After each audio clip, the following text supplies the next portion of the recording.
This is a teaching video for Mariage d'Amour by Paul de Senneville.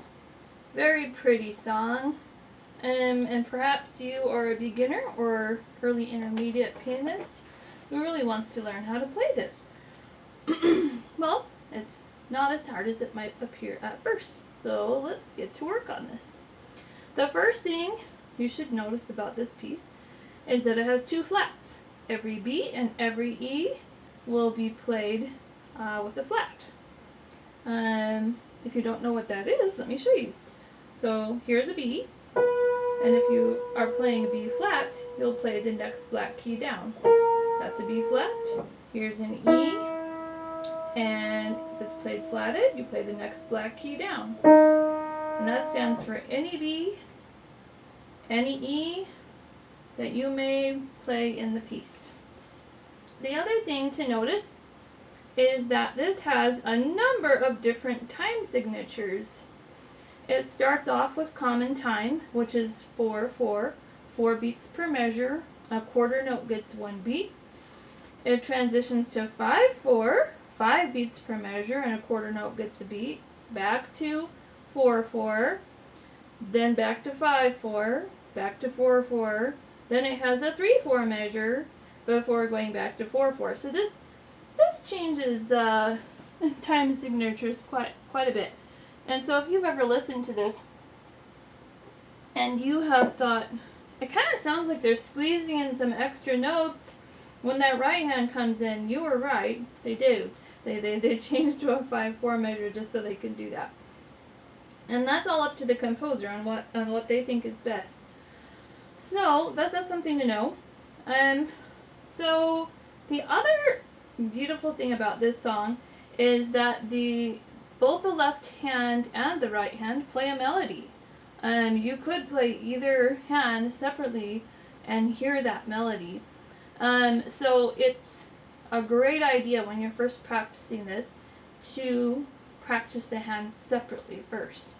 Get used to the melody, get used to where the fingers go, and put them together later.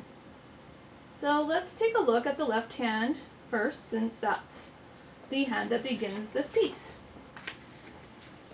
What we're doing, now these are broken chords, so what I find is the best thing to do so you don't lose your place and kind of wander around trying to find your next note is realize that you have an anchor point in the middle, and then there'll be a note higher and there'll be a note lower, but you're going to stay on your anchor point in the middle, and that's your reference point for where your hand is. So for instance, in the first two measures, your left hand is playing G, D, B flat, and just going back and forth between those three notes. Well, D in the middle is your anchor point. I would put my my middle finger on that D, and then that's going to help me find the other notes more consistently. So here's how it's going to look if you do that.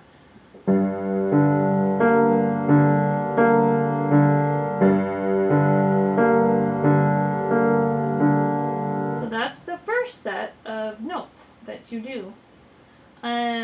And you keep on going with those notes as you add the right hand. We're not going to do that yet. We're going to keep going and finish the entire first line. So this will be from the beginning of the line to the end of the first line.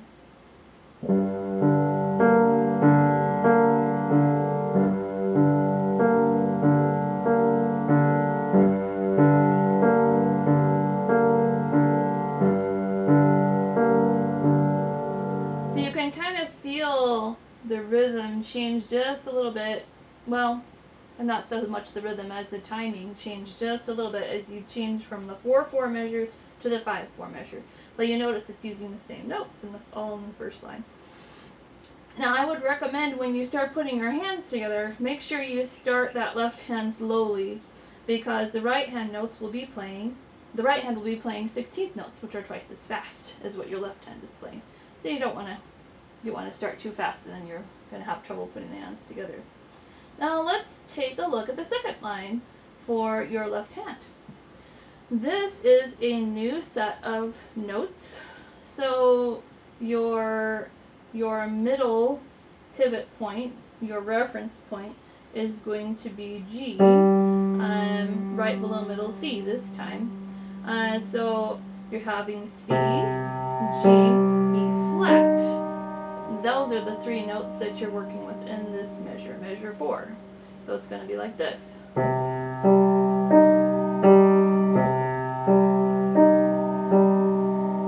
Then it goes to measure 5 and has a different set of notes.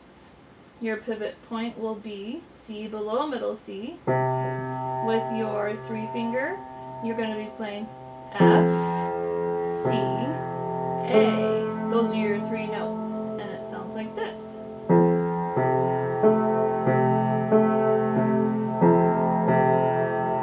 Then measure 6, you're transitioning, your pivot point is now F below middle C, and you're going to be playing B flat, F, B flat, and also D and F sharp. So that whole measure sounds like this.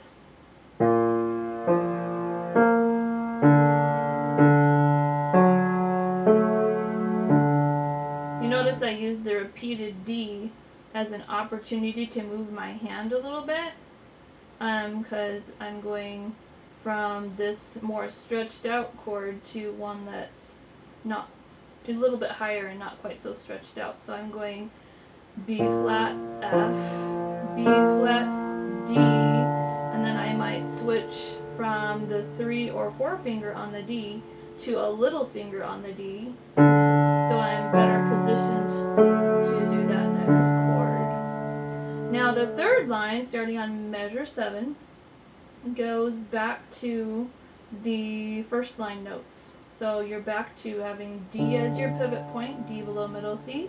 You're playing G, D, B flat.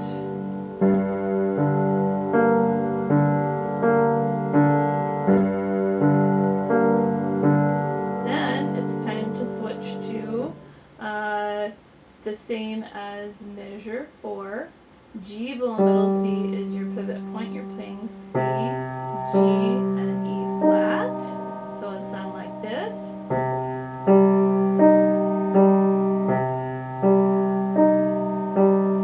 Then you're going back to the same chords that you had, or notes you had in measure 5, and that is C below middle C as your pivot point, playing F, C, and A.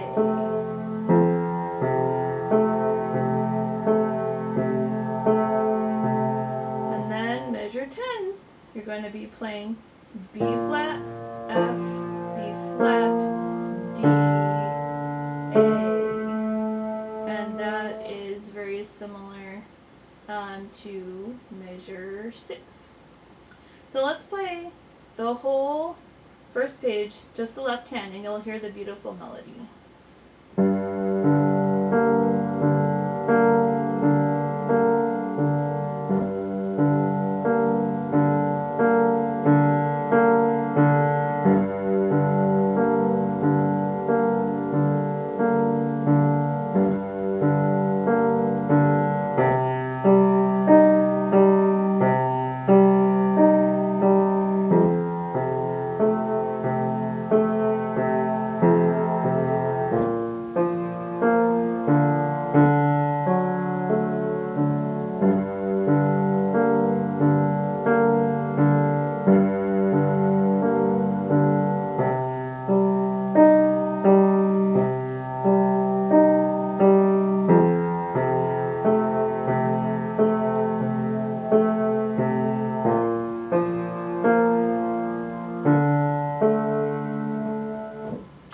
So, very pretty, you can hear that. And then I'm going to end the video here, and then I'll make another segment about the right hand.